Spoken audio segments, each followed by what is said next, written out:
and welcome to 404s of the World, a series where I briefly cover the history of an engine numbered 404 in 4 minutes and 4 seconds. In this episode, we'll be covering a rather underrated Midwestern railroad that connected the lower mid-regions of the country, specifically the St. Louis-San Francisco Railway, better known as the Frisco. Although this 404 is one of hundreds of engines in the same class, it still played a vital role in serving its original owner as it still runs strong to this day. So with that out of the way, let's go over the history of Frisco number 404.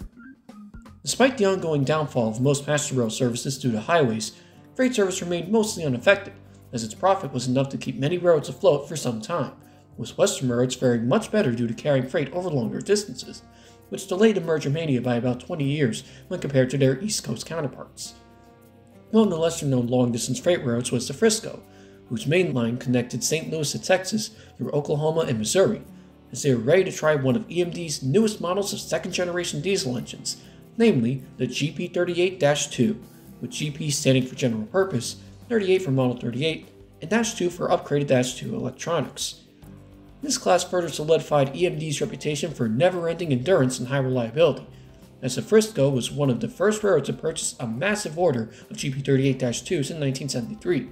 specifically for a grand total of 116 GP38s, thus being the most numerous class on the all-time Frisco roster.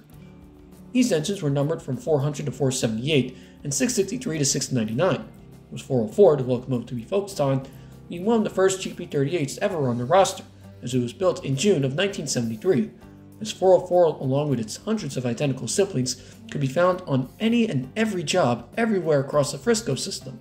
ranging from local branch line switching jobs to massive mainline runs with multiple engines. Another less common feature of 404 and the other Frisco Jeeps is that they were equipped with pile driver lights, a front headlight that spins in its casing that provides increased visibility for the crew, and is commonly associated with engines on the nearby Southern Pacific.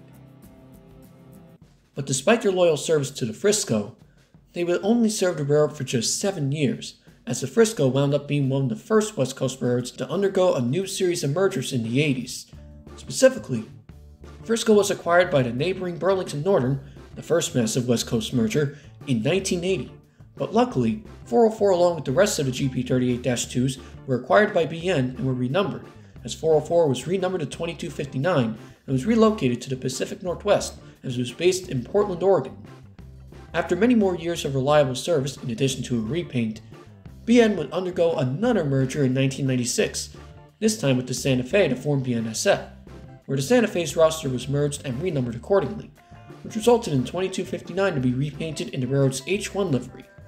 Here, it was found working with several XBN engines, many of which still in their original paint, as it was relocated to the greater Minneapolis region in 2013, until 2259 itself was painted into the present-day H3 or H4 livery 5 years later, as it continues to serve the same region to this day. Even though this engine wasn't a 404 for much of its history, it still serves as one of thousands of examples of EMD's most reliable and common classes of engines, continuing to loyally serve its home railroad on local runs across the country for over 50 years. Thank you again for watching. Credit for all the photo shoots go to their respective photographers, and if you enjoyed this video, don't forget to like and subscribe for more. Have a good day.